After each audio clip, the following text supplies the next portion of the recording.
Whose idea was Mortal Kombat? Well, that's what I thought. The initial idea, I just wanted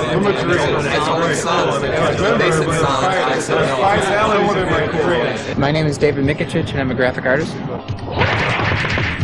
My name's Dan Ford, and I do sounds and music. And tell people. My name is Ed Boone. I'm co-designer and programmer. My name's Tony Goski, and I do backgrounds and special effects. John Vogel, backgrounds and special effects. John Tobias, and co-designer and lead artist. Steve Baran, and I'm a video artist. Our motto in Williams is always that reality's boring. Nobody wants to pay for reality. We take everything beyond reality to the point where it's, the only way to do this is through our video. It's the perfect blending of everything. I mean, the game is fun to play. It's got good graphics, and it's got a decent backstory to it.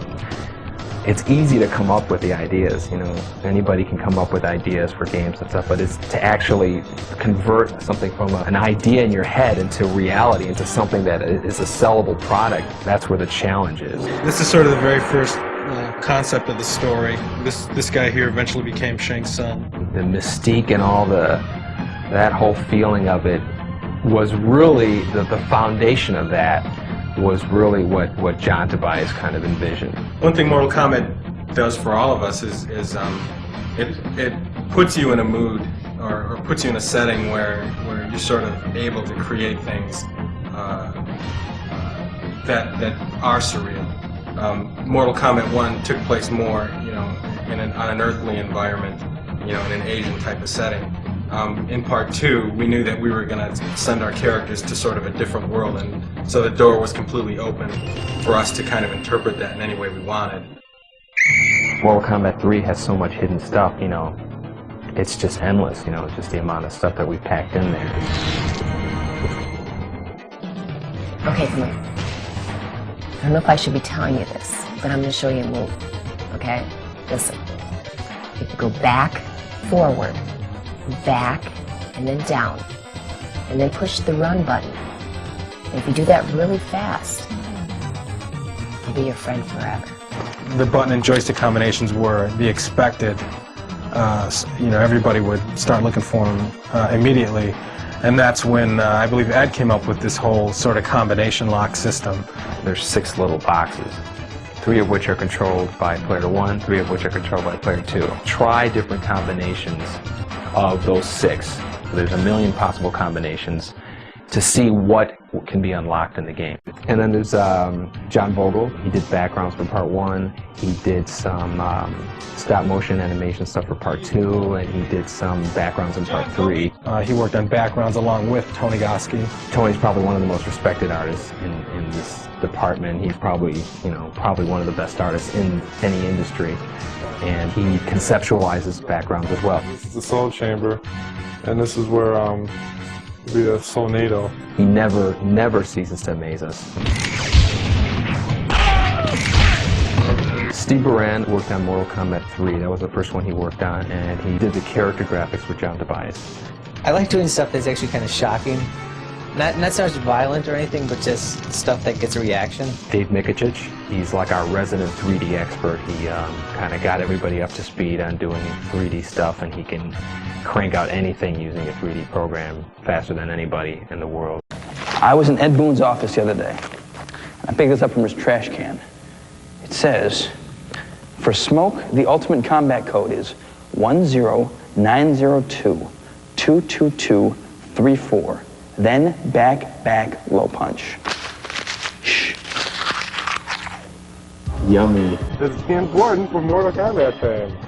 Dan shows you cool stuff every couple of days. He just comes in and you go, great, this is awesome. And he's a lot like Ed, where I just have this confidence that he's going to go away and come back with something spectacular. That's the Johnny Cage Nut Crunch, I believe.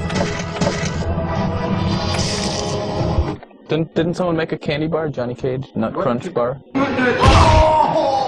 John Tobias and some of the other guys from the Mortal Kombat team happened to just come up to me and, kind of poke on my arm and say, do you want to do a character? And I said, "Oh no, can I do a character?" He said, "Yeah, we'd love to have you." People don't realize that there's a lot of work done in the actual characters and their costume. I've never asked John for a character that looks like something. He shows me something that says, "What do you think of that?" And I go, "That's great." See, the inspiration, I think, for a lot of the characters comes from all over the place. I mean, they come from movies I've seen when I was a kid. They come from books I've read. I mean, everybody gets inspiration from somewhere. I started out with NBA Jam as a cheerleader, and then I went to Revolution X as Mr. Helga, and they asked me to do Mortal Kombat. They needed a new Sonya. I said, sure, I'd love to do it. Pizza Man. When I was a character here, that sort of like funded me going to school, because I wanted to be an artist like all my life. As with all the Mortal Kombat games, the characters are definitely the most interesting of any fighting game. Hey, get out of here, man. It's supposed to be Between Sector and Raiden, who would win? Sector's got it. Raiden would win. Sector's got it in the bag. Raiden would win. Don't even try to. That's it. Oh my God, it's back. That's it. Sector can tell me. No, get your hand out. We're going to settle this outside, man. Come on. You're good for it now, buddy. Come on. Come on, pal. Come on. Well, let's see, a character would probably first start with me sitting down staring at a blank wall for a little while, and then after a while something will hit me and I'll just start sketching around different ideas.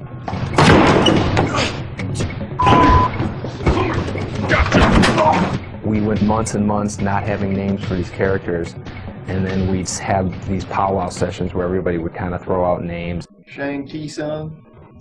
Look at that Saibot. Ignore Shang Tsung. Dude, combinations for Shang Tsung. But maybe it was a military prototype. And the other one was just like a security guard at a mall that didn't work out right. Saibot X11. There goes X11. See, anything with X is cool. I like X11. There it goes. Saibot. That's the bias backwards. Yeah, no, but I think it sounds cool. That does sound cool. Everybody says Saibot. That could be a good name for a robot. Saibot. We're gonna have Mayo. That's the secret character. No Saibot. Oh man. Why? DEF CON is overused. Where? Everywhere. No. I've heard that so many times. Yeah, every time you watch War Games. Yeah, well, you know what's gonna happen? We're gonna come up with all the names. We're all gonna like them, and Ed's gonna hate every one of them. 95% of them, somebody would say a name, and then there'd be one of us, of the 5 or 6 of us, who would just, have a heart attack just because they hated it so much. And then we're like, okay, I guess that's a no.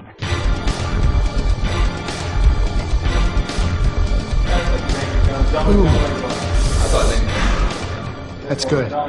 Don't show that to me. When we started filming a character, we'd get into work probably roughly around 10 o'clock, and usually the whole filming process takes, all day. Oh, an average day of a 14-hour shoot? Let's see. Well, we came in and got into makeup. It didn't take too long for Sonya. She doesn't wear much. And then we have a list, a huge list of animations, kicks, punches, uppercuts, and then the special moves and stuff. And we basically go down that list, capturing every single frame of them performing these moves. Hi, Raiden. Hi, Sector. 1, 2, back.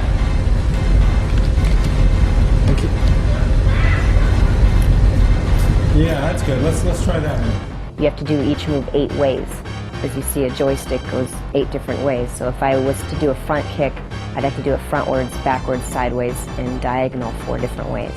This is why we have the tape on the floor, just to keep them facing the right direction.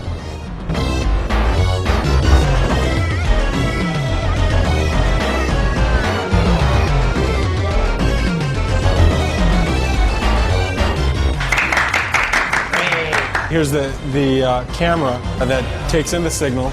We run signals into our beta cam recorder, and we also run a signal here into our PC. And then on our PC here, we have one of our boards connected to that. And also, this is where we do the actual grabbing of frames to be digitized.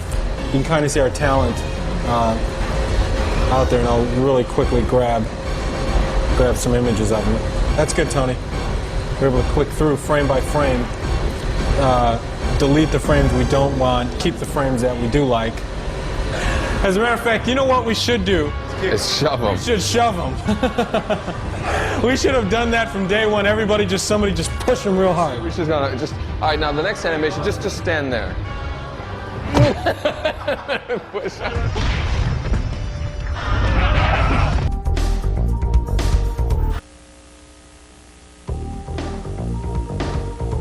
day that we spend filming is probably, like 2% of the entire amount of time that has to be devoted into doing it.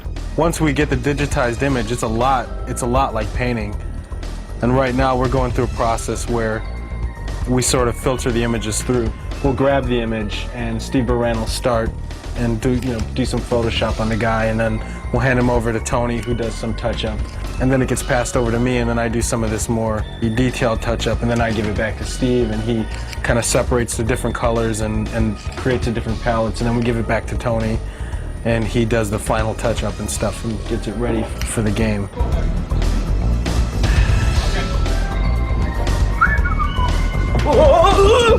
I did a drawing of this and everything. In 3D, you can make it any size and any lighting, any angle you wanted. Dave Michich did this, the 3D version. This is it's just ornamental, it's just like kind of a really neat background thing. But I was telling Ed about the story, like it's a soul cage. I'm working on a friendship move for our Shigoro character. That's her tentative name. She doesn't have a real name yet. Her move is she's going to turn around and she's going to pull out sort of plates and little sticks, and she spins the plates on the sticks and balances them on her hand, and she does this with her back towards you. Shiva wins. Friendship. This is Shang Tsung morphing into the robot ninja, who we call Ketchup right now, because right now there's a red guy and there's a yellow guy, so we call them Ketchup and Mustard. But they will have real names later on.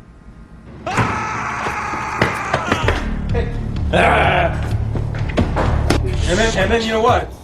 And then we can give them numbers, so it'll be poop on you too, Right. Whatever can possibly happen in the game, I have to program the game to be able to do that. As you play the game, when you first start, the computer's very dumb. It'll just stand there, it'll let you beat it up, and then as you fight the second guy, it'll get a little smarter, and then the third guy a little smarter, and it has to be progressive. It has to be something that's, a smooth increase in the difficulty, because if you play the game the first time and the computer kills you, you're not going to want to play it again. There's comfort in knowing that the other person is doing their job beyond your expectations. The good thing about working with that is you can hand them some artwork, and you can, you'll see it in the game pretty quickly. Time! You tell me time! 1 second. Well, we test the games. When it comes close to the time that the game is done, they have us come in and we just play it. We play them all day long and look for bugs. The difference between Mortal Kombat 2 and Mortal Kombat 3 is that they added a run button, and when you use the run button, it makes you aggressive towards your opponent. You're gonna have to keep on using the run over and over and over to attack your opponent. What we're gonna show you now is a few simple combos that'll get you started playing. A lot of characters have a simple combo with kicks, which usually involves three presses of the same button. Like Cyrax has, you press high kick twice and then back and high kick for the final hit. And he does 3 hits and knocks the opponent away. My favorite move would probably be Kano's chokehold. It'll be down towards low punch. One of my favorite codes is disable blocking. Each player presses block twice when the code things come up on the screen. And it turns off blocking, so you can't be a defensive player. You have to play offensively or you're going to lose, because there's no way you can block anybody's hits. This is the sound area. This is where they make all the sounds for the games. You try to imagine the action of playing the game and what the music's going to do to get you revved up. Ed gives me a videotape of just sort of scrolling through the backgrounds. I just look at that and try to get some idea about the kind of mood, the kind of setting that we're trying to represent. Now this one in particular, I was thinking, well, this reminds me of Mortal Kombat 2. It's got that very dark Outworld feel that looks like Goro with this green thing in his mouth. Yes, I do know martial arts.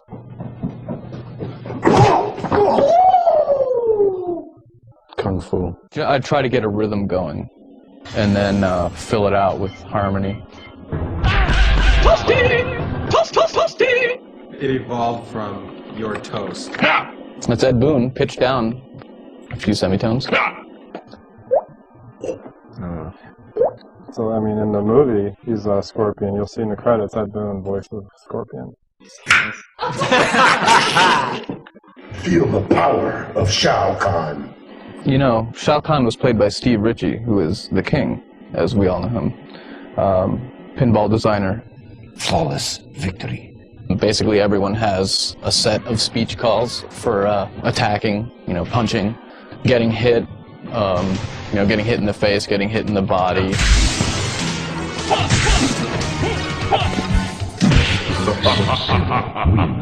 We do the arcade version, which is the original one, and then after that's one's been out for about a year or so, then they start converting it into the home platforms, that's where you get the Sega Genesis, the Super Nintendo, the PlayStation, and all that. Well, the Chicago guys send us the assembly source code, and then we go line by line and convert it into C.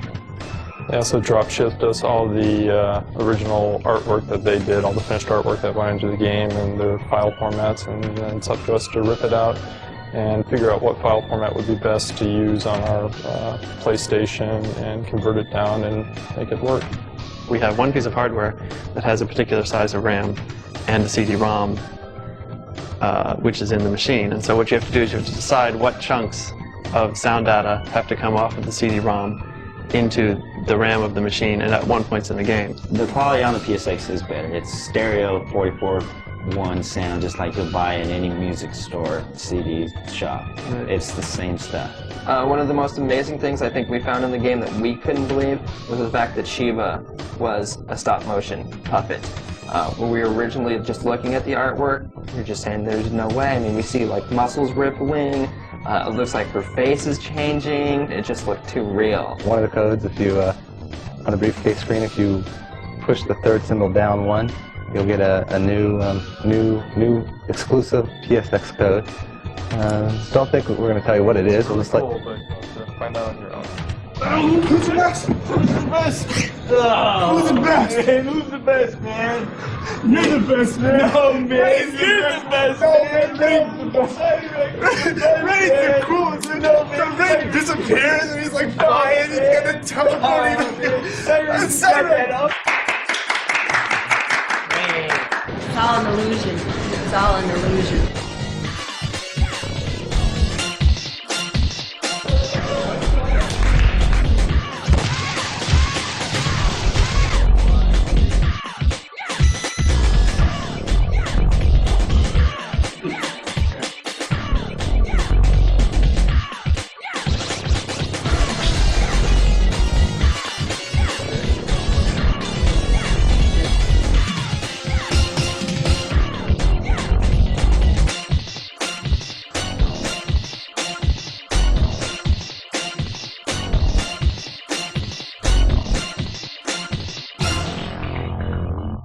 Open sesame.